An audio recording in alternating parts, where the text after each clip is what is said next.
The string of colored lights draped across the porch railing winks at me like we share a secret. I shift the weight of my homemade gingerbread cookies to my hip and adjust the stack of wrapped presents tucked under my arm. The drive from Athens to Greenville stretched longer than usual tonight, every mile adding another layer of anticipation. Christmas at my mother's house, our family home, has always felt like stepping back in time. Until now.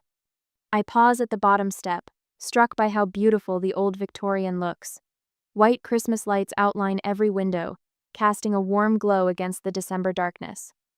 The giant wreath on the front door, the same one Dad bought 20 years ago, adorned with fresh red berries and pine cones I collected last weekend. Smoke curls from the chimney into the clear South Carolina night. From the outside, everything appears perfect. My breath forms small clouds in the cold air as I climb the steps. The porch boards creak in familiar places, the third step from the bottom, the spot near the railing where Dad once spilled paint. I paid for the new roof last spring, the one that kept the rain from seeping into the attic where Mom stores all our childhood memorabilia, $7,200 from my savings account. A murmur of voices drifts through the partially open window to my left, the living room, where everyone gathers before dinner.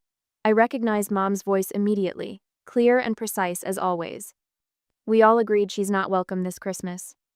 My hands tighten around the cookie tin. The words hang in the air, sharp and impossible. Just keep her on the mortgage, though. Uncle Vernon's practical tone, the same one he uses at the bank where he's managed for 20 years. A laugh follows my cousin Monroe. She'll keep paying even if we don't invite her. That's just how Noah is.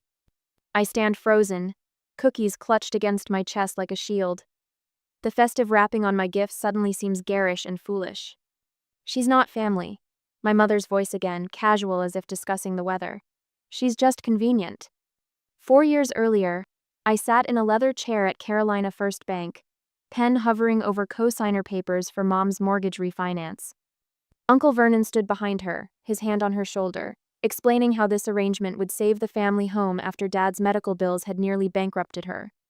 "You're saving this family," Mom had whispered, tears welling in her eyes as I signed my name next to hers, the rush of pride I felt finally being the daughter they needed. "This is your home too," she promised. I never asked for anything in writing. Family doesn't work that way. The first signs came subtly. The group text about Christmas planning never appeared on my phone this year. When I asked Mom about it 2 weeks ago, her response came hours later. "We figured you'd be busy this year." I texted Monroe next. No response.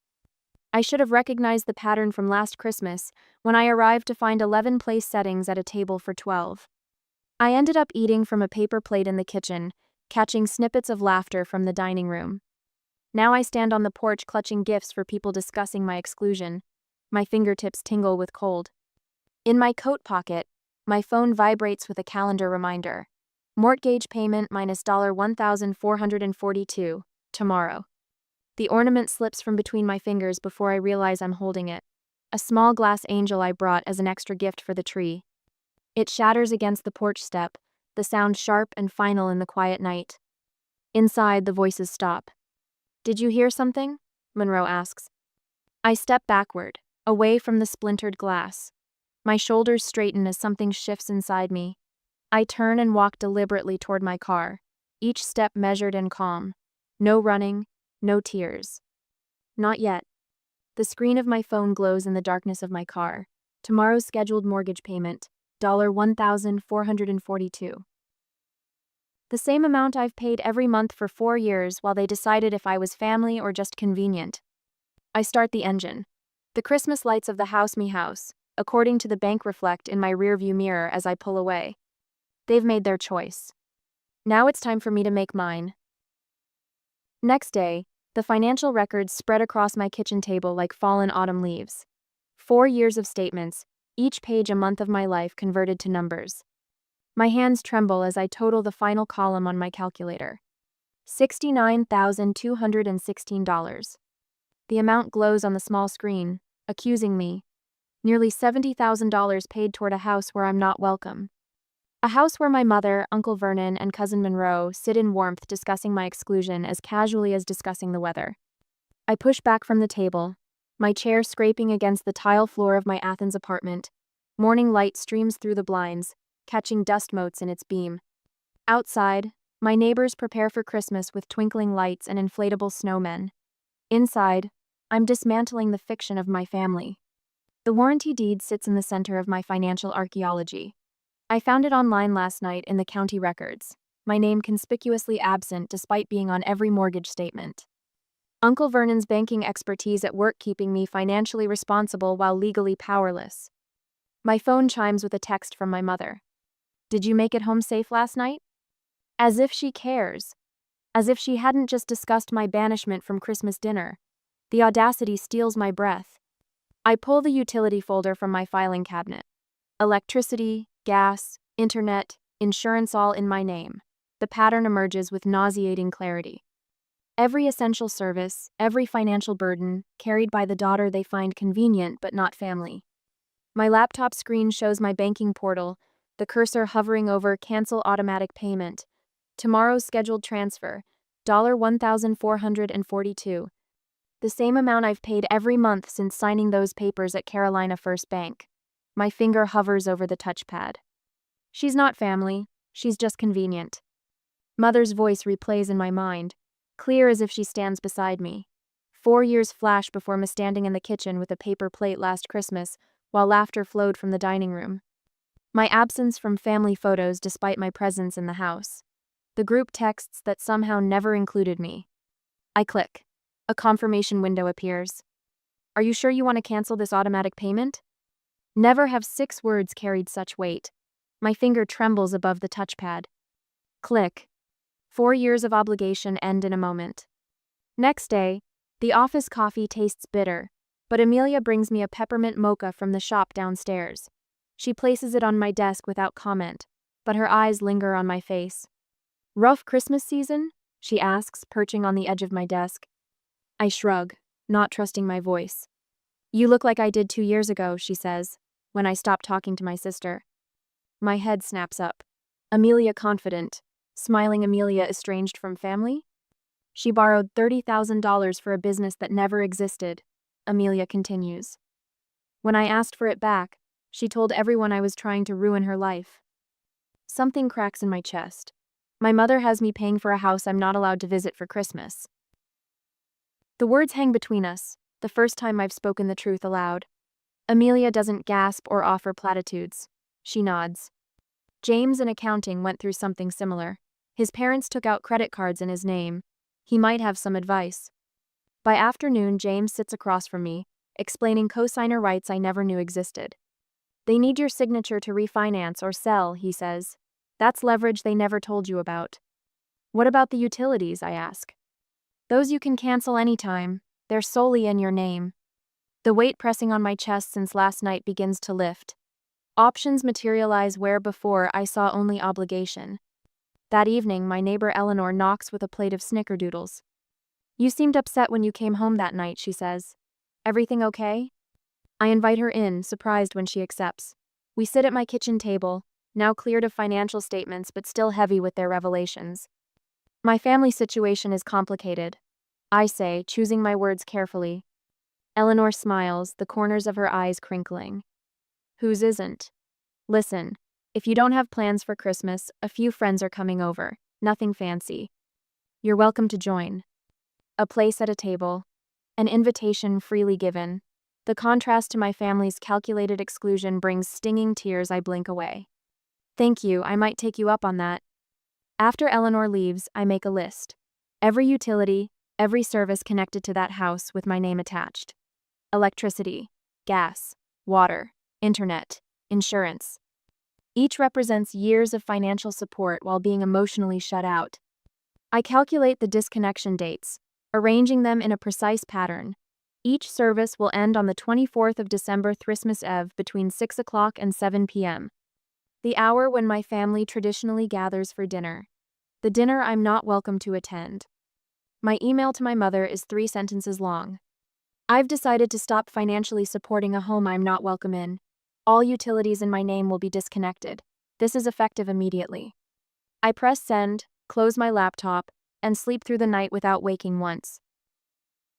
Next day, my phone buzzes for the 17th time this morning. I know because I've been counting. The screen lights up with my mother's name, A photo from Happier Times Her birthday 3 years ago when I surprised her with tickets to see her favorite band. I slide my finger across the screen to silence it without answering. You can't just walk away from responsibility, Noah. Her latest text glows beneath 16 others, each message more desperate than the last. This affects all of us. I place my phone face down on the kitchen counter and turn back to my laptop, where the spreadsheet of my contributions stares back at me in neat, organized rows. 4 years of mortgage payments, $69,216. New roof last spring, $7,200. HVAC system the previous winter when the old one died during a cold snap, $5,400.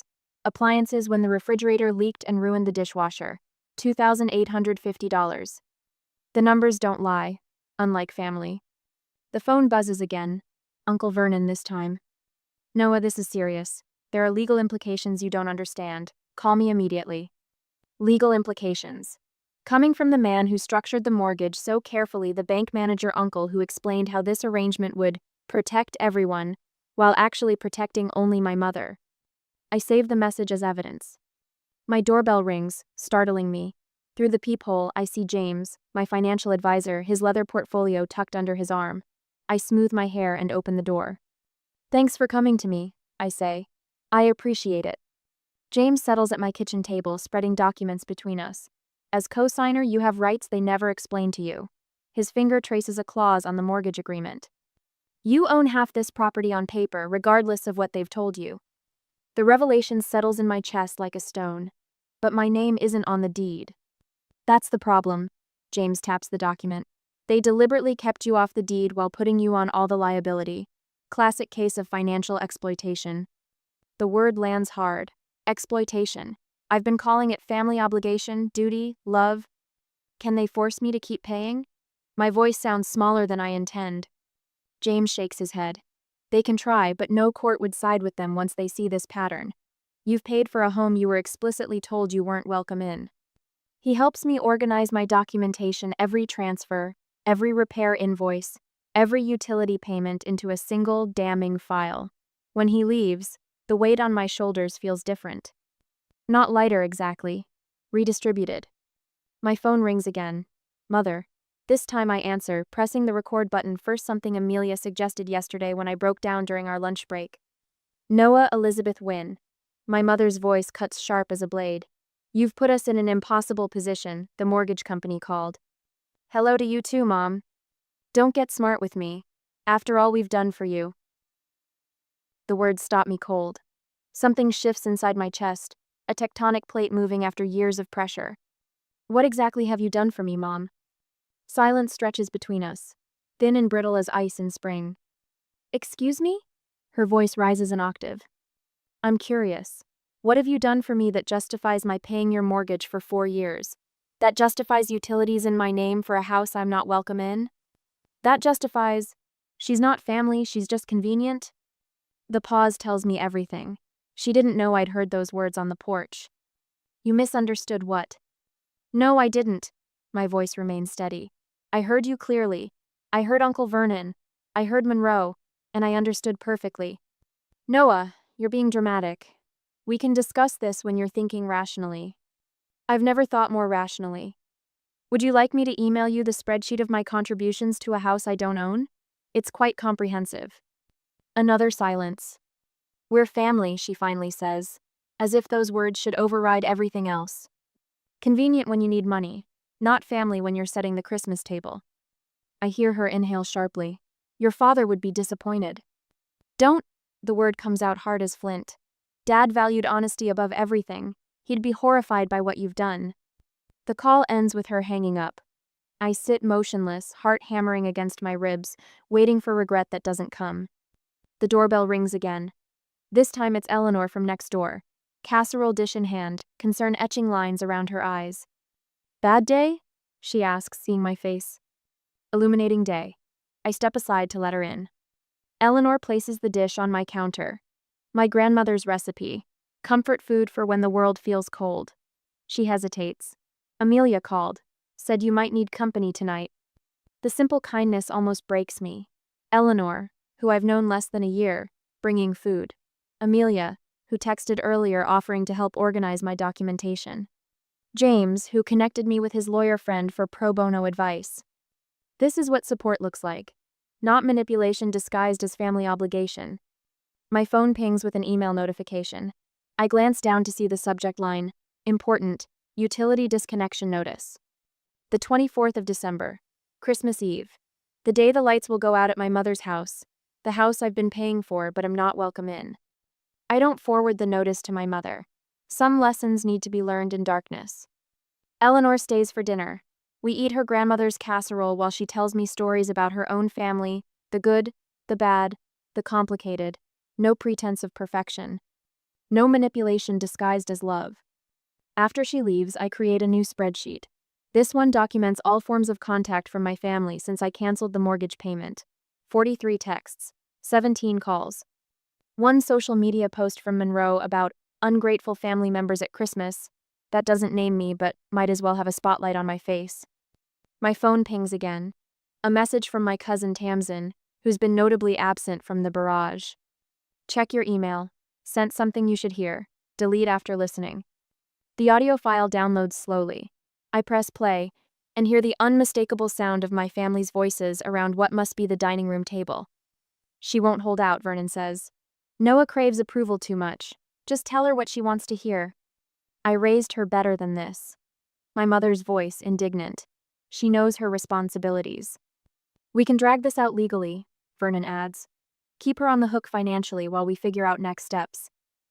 Monroe laughs. Remember last Christmas when she ate in the kitchen with a paper plate and still paid the mortgage January 1st? Their laughter fills my apartment, but instead of cutting me open, it seals something shut, the last door through which doubt might enter. I save the recording to my documentation file and send Tamsin a single text. Thank you for the truth.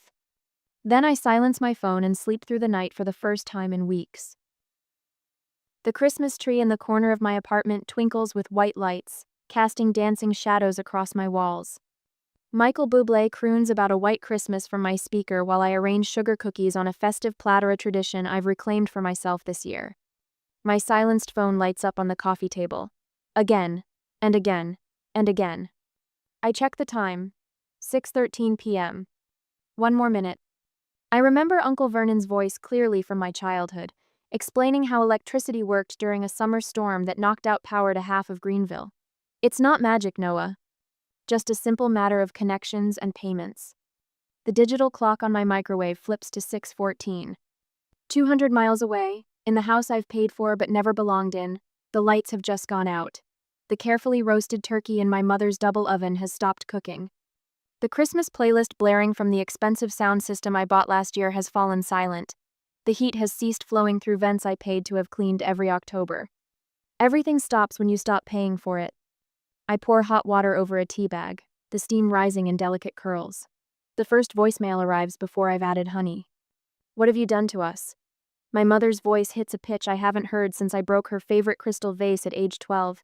The power is out, the heat is gone. Everything just stopped working. Call me back immediately. I don't. The tea warms my hands as I curl into my window seat, watching actual snow begin to fall, the first white Christmas in Georgia in 17 years. The universe has impeccable timing. Uncle Vernon's call comes next. I let it go to voicemail too. Noah, this is Vernon. Whatever game you're playing needs to stop now. There are legal consequences for this kind of behavior. I've spoken with colleagues at the firm about your financial obligations. Call me back before you make things worse for yourself. Financial obligations. The same ones they were happy to saddle me with while excluding me from family photos.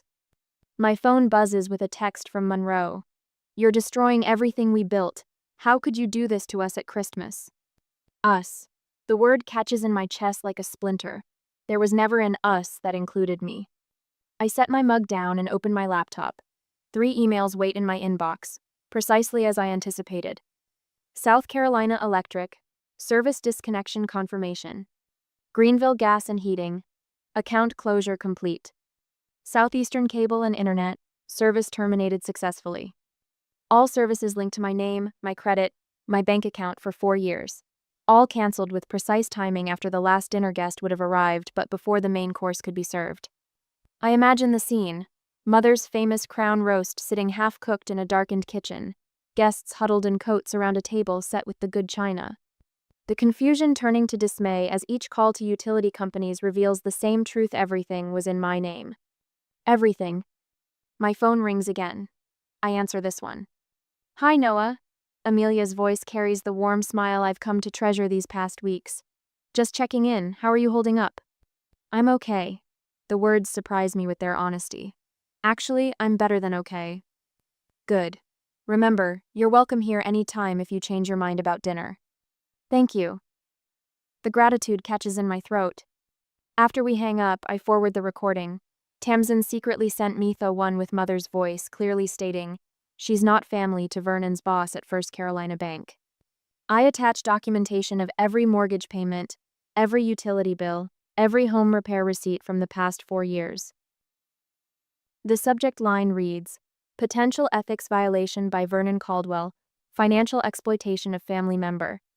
Next, I send similar documentation to the Greenville Community Foundation, where Mother serves as treasurer. Their commitment to family values and financial integrity deserves to know about her approach to both. My final email goes to Diane Robertson at the Greenville Tribune. The veteran reporter has covered financial abuse of elders for years. I'm not elderly, but the pattern is the same: using emotional manipulation to extract financial support. The irony doesn't escape me. In trying to exclude me, they made me essential. In treating me as nothing but a convenient resource, they gave me the power to dismantle their comfort with a few clicks. My phone buzzes with a text from my cousin Tamsin. Uncle Vernon just got a call. He's been temporarily relieved of duties pending an internal review. Mom says Aunt Rosalind is freaking out. I set my phone down and watch the snow gather on my windowsill. For the first time in 4 years, Christmas Eve feels peaceful. They always said I wasn't really family. But family doesn't abandon you in the dark. The rapid knock at my apartment door comes at 7:30 on a Tuesday morning. I'm already dressed for work, coffee mug in hand, when I open it to find my mother standing there. Her eyes are red-rimmed, mascara slightly smudged beneath them. She clutches her purse with white knuckles. No, Rosalind says, voice breaking. May I come in? I step aside without a word. 4 years of mortgage payments bought me at least this much civility. She walks into my living room, taking in the modest but comfortable space with quick, darting glances. Her gaze lingers on the small Christmas tree in the corner, the first one that's ever been truly mine. We've always loved you, she says, tears flowing freely now.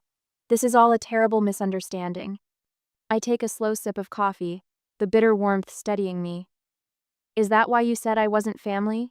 Just convenient? Her mouth opens, closes, opens again. You weren't meant to hear that. Clearly. Monroe speaks without thinking. Vernon was just being practical. You know how he is. I set my mug down on the counter with a deliberate click. Mom, why are you here? She pulls a tissue from her purse, dabs at her eyes. The power is still off, the water too, it's freezing in the house. I imagine it is. You can't just abandon us like this. Not at Christmas. The irony nearly makes me laugh. Interesting choice of words. She straightens her shoulders, shifting tactics. Vernon says you're legally obligated to continue the payments, as cosigner. Vernon is wrong, I say simply. But I've scheduled a meeting at the bank tomorrow morning at 9. You should come. Bring Vernon. Hope flickers across her face. You'll reinstate the payments? We'll resolve the situation permanently. She misinterprets my calm for capitulation, relief washing over her features. As she leaves, my phone buzzes with a text from Monroe. Way to ruin Christmas for everyone. We are heartbroken. Hope you're proud of yourself. I scroll through my social media to find Monroe has posted a family photo from last year's own. I wasn't in with a lengthy caption about ungrateful family members who destroy holiday traditions. 3 relatives have already called to check on me, their concern transparent as glass. 2 hours later, the phone rings again. My neighbor Eleanor. There's some man in a suit asking questions about you in the building, she warns. Wanted to know about your finances if you seemed stressed. I told him to take a hike. Vernon, using his banking connections to dig into my financial status. When the phone rings again, it's Rosalind. The doctor says my blood pressure is dangerously high, she says without preamble. The stress of having no heat or water. If anything happens to me, I'll see you tomorrow at the bank. I interrupt, ending the call. I open my closet and select my charcoal gray suit, the one I reserve for my most important client meetings. Then I check my leather portfolio one more time. Mortgage statements, utility bills, receipts for the new roof and HVAC system, bank transfers, 4 years of financial records meticulously organized. And the recording. Cousin Tamsin sent it last week after witnessing one too many family planning sessions about how to handle the Noah situation. She's not family. She's just convenient. My mother's voice, clear as crystal, followed by Vernon's chuckle. On Tuesday, the Carolina First Bank conference room feels smaller than I remember.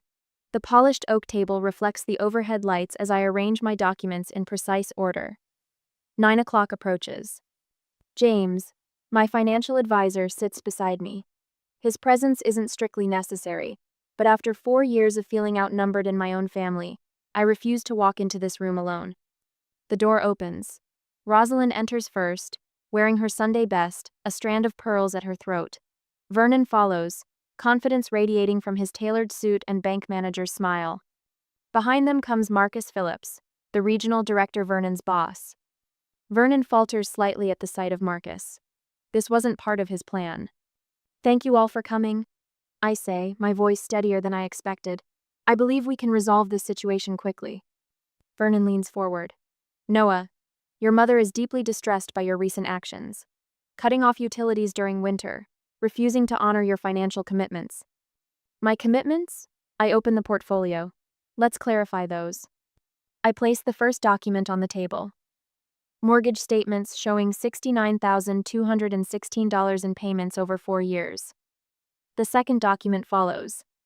Utility bills totaling $14,522. The third. Home repairs, new roof, HVAC system, appliances, $31,874. The total sinks in. Marcus Phillips studies each document with professional interest. "A significant investment in a property where I'm not welcome," I continue, "as evidenced by this." I press play on my phone. The recording fills the room. "We all agreed she's not welcome this Christmas. Just keep her on the mortgage, though.